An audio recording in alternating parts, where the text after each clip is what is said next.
doesn't take as much to keep me busy now as it did one time. I stopped playing golf years ago. 1932, I quit playing golf. I've played golf since.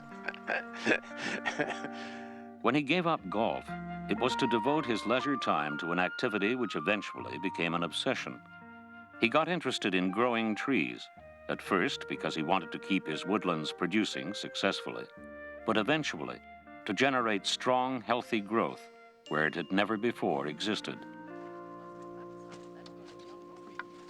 A dean of forestry at the University of New Brunswick said that if Irving could grow softwood trees on the hardwood ridges in the north of the province, he would throw his books away. He ended up presenting one of them to Irving. There's an awful lot to learn about trees. Even though you haven't got a PhD, you can become very much interested in trees, and I have. 30 years after he began his reforestation program, K.C. Irving's companies plant 16 million trees a year on his New Brunswick woodlands. Oui. Oh, ça part, là, pour le film, là. Okay, bonjour, bonjour, bonjour, bonjour.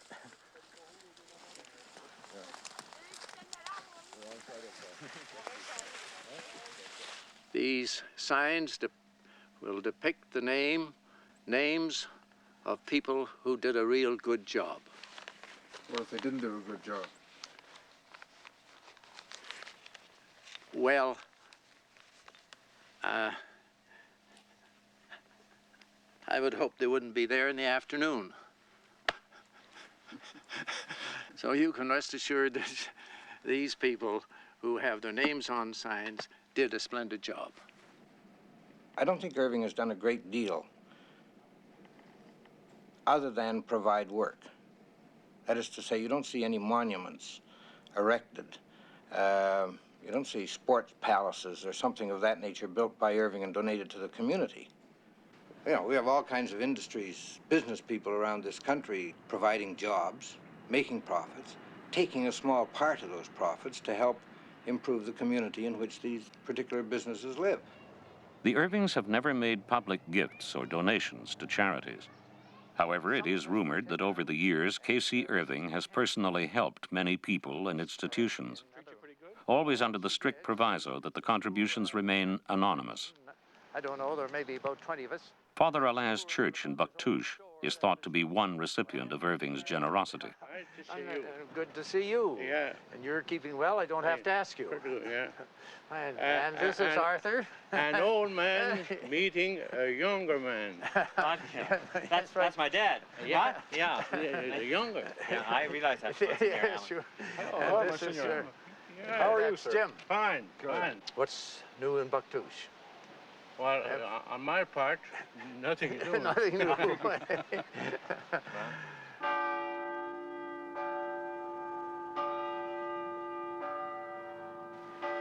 Those bells that we're hearing, Yes.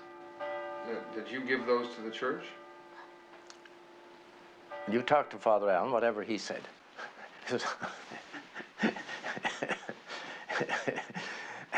He'd certainly tell you the truth. And you wouldn't? Well, I mean, no, I expect we both would. Telling the truth, working hard, respecting money, fearing God. These are the touchstones of early Presbyterianism, along with honoring father and mother. I thought my mother was pretty fine, and she always gave me good advice.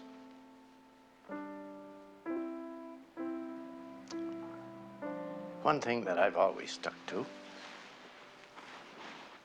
and she told me, oh, she was splendid, but don't touch liquor. I never have.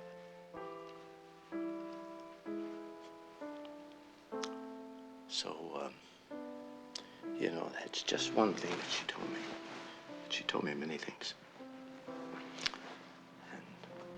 Always good advice. How are you? What? Welcome. Nice to see you back in Boston. Many of the personal qualities so cherished by Casey Irving's mother are on display when the Irving corporate family gets together. Right. Well, a big champion again this year. Right? King of the Miramichi. An Irving truck has brought 2,000 pounds of lobster from New Brunswick's North Shore. And if there's a toast to Queen and Country or King and Company, it'll be a non-alcoholic salute.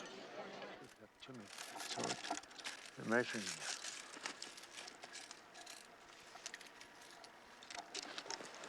Out the top there? Yep. Yep. That fellow's 28 inches. And last year it grew 24? 26. Six? Yeah. Right. Very good growth. To Casey Irving, growth is what life is all about. Tree. I expect. Growth can be cultivated, nurtured, and when necessary, forced.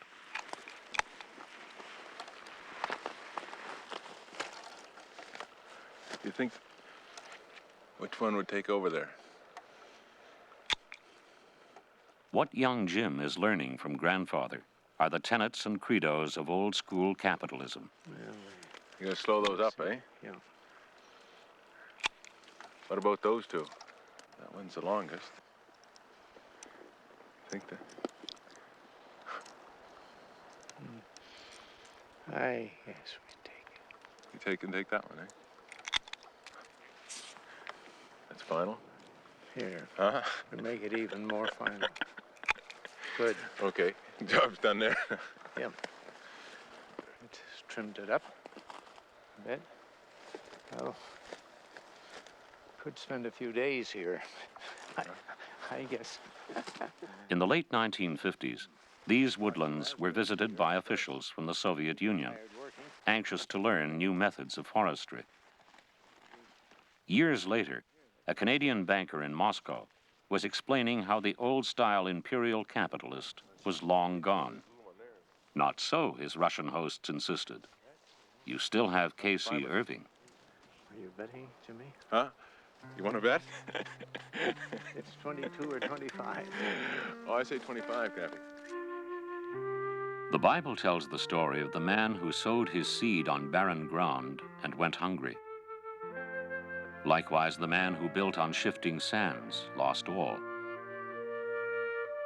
Obviously, the people who wrote these stories reckoned without Kenneth Colin Irving. And perhaps it is appropriate that the only monument to himself he has ever approved of celebrates his efforts to create growth where none existed before. Now I can take a hat. I have a hat here someplace, I know. Good. All through for the day.